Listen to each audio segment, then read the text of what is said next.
Il existe des histoires qu'on préfère oublier, des vérités qu'on enterre. Avec les vivants, dans un coin reculé d'Afrique, au bord d'un fleuve rouge et capricieux, vivait une femme que tout le monde croyait morte, pas parce qu'elle avait cessé de respirer, mais parce que son existence dérangeait. Parce qu'elle avait osé dire non, osé aimer autrement, osé survivre à ce qu'on ne pardonne jamais à une femme, on l'avait effacée. Chassée, enterrée dans une case vide, mais elle était là, debout dans l'ombre, à attendre que quelqu'un raconte enfin son histoire. Le vent soufflait doucement ce matin-là, caressant les toits de chaume du petit village de Kibora. Dans une case isolée, une femme restait immobile. Nalia, 3 jours qu'elle ne parlait plus. 3 jours que tout le monde la croyait morte, et pourtant, elle respirait encore. Un enfant s'approcha timidement, Muno, petit berger de 10 ans, elle est encore là. Elle ne part pas, il courut prévenir les anciens, mais personne ne revint. Dans le village, on murmurait, elle a apporté la honte. Elle aurait dû mourir ce jour-là. Mais Nalia n'était ni un fantôme, ni une sorcière, juste une femme. Trahie, abandonnée, enterrée vivante. Sous l'arbre sacré, les anciens s'étaient réunis, pas pour écouter. Pour condamner, elle a trahi nos coutumes. Elle a brisé la paix du village. Elle a insulté nos ancêtres.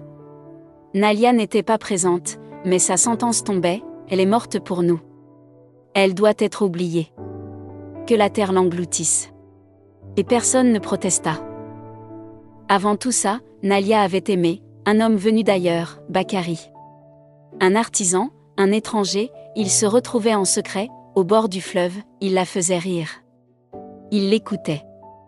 Il ne jugeait pas, mais l'amour, dans ce village, n'était pas libre, il se décidait en réunion, et Nalia, en choisissant Bakary, avait choisi l'exil, je l'aime.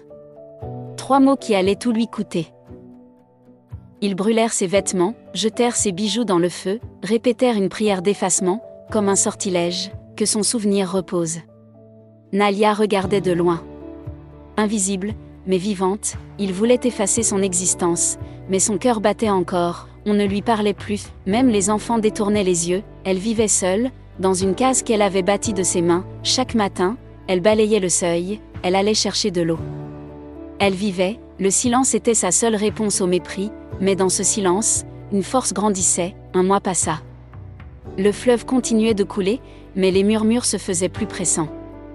Certains avaient commencé à douter, était-elle vraiment morte? Certains disaient l'avoir vue près du fleuve, son regard brûlant d'une rage silencieuse, d'autres affirmaient avoir entendu sa voix la nuit, chuchotant des secrets au vent, elle n'est pas morte.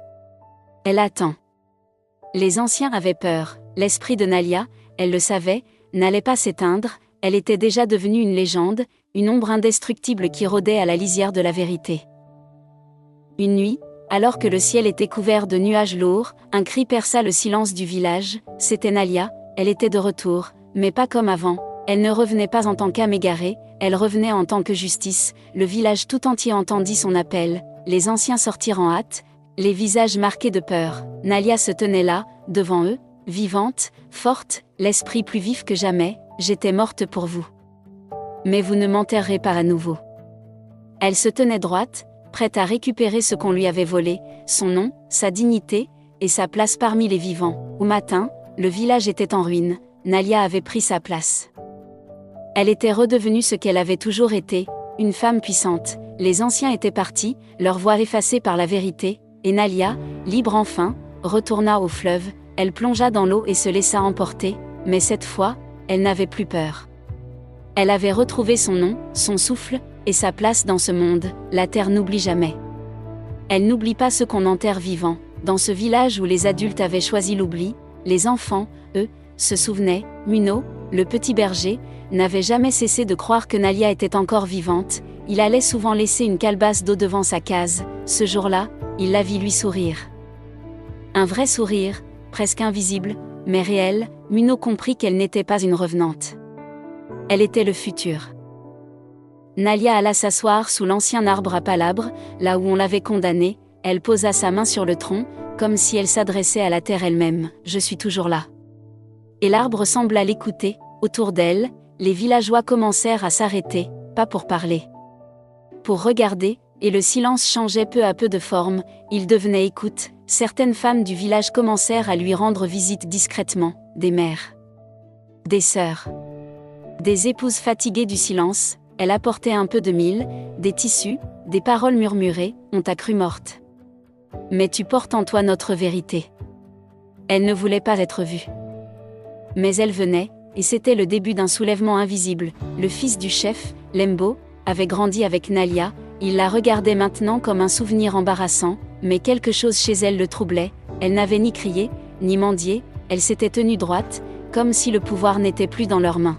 « Pourquoi es-tu restée » lui demanda-t-il. Elle répondit, « Parce que vous m'avez enterrée vivante. Je voulais voir ce que devient un village quand il tue la vérité. » Depuis l'exil de Nalia, la pluie ne tombait plus, les anciens tentaient des rituels. Ils invoquaient les esprits, mais le ciel restait sec, muet, c'est elle. Elle retient la pluie, disait-il, mais Nalia ne faisait rien, elle attendait que le ciel parle lui-même, et parfois, elle levait les yeux, sans un mot, comme si elle savait. Une nuit, la terre trembla légèrement, une secousse brève, mais profonde, le village se réveilla en sursaut, elle a réveillé les esprits. Murmura Théon, mais Nalia, elle, dormait paisiblement, elle rêvait, et dans ce rêve, elle marchait au centre du village, et tous s'inclinaient. Ce que personne ne savait, c'est que Nalia avait un fils, un enfant né dans le silence, élevé par une vieille femme dans un village voisin, il s'appelait Simo, et il revenait, jeune, fort, avec les yeux de sa mère, il ne cria pas vengeance, il vint pour comprendre, et ce fut lui, sans le savoir, qui alluma la dernière mèche. Simo demanda à parler, devant tous, il demanda « Pourquoi avez-vous voulu effacer ma mère ?»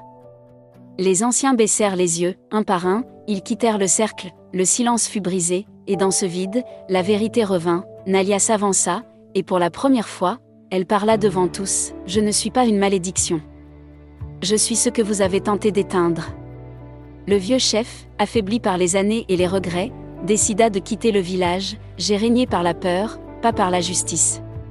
Il s'en alla sans tambour, le silence l'accompagna, Nalia le regarda partir sans rancune, son combat n'était pas la vengeance, mais la mémoire. Le lendemain, il pleuvait, lentement d'abord. Puis violemment, les enfants dansaient, les femmes riaient, les hommes restaient sans mots, Nalia resta sous la pluie, le visage levé, elle ne bougea pas, elle avait attendu ce moment pendant des années, et la pluie lavait tout, même la mémoire du mal. Les femmes du village commencèrent à tisser des étoffes portant des symboles de Nalia, un œil ouvert, un arbre, un cercle sans fin, elles l'invitèrent à rejoindre leur cercle, elle devint la mémoire vivante de ce que le village avait failli détruire, et cette fois, ce n'était plus un murmure, c'était une chanson. Aujourd'hui, si vous passez par Kibora, vous verrez une femme debout sous un arbre, on l'appelle la survivante, mais son vrai nom est Nalia, et dans ses yeux, brûle encore le feu de toutes les femmes qu'on a tenté d'effacer, elle fut enterrée. Mais elle ne mourut pas, et désormais, personne ne pourra l'oublier.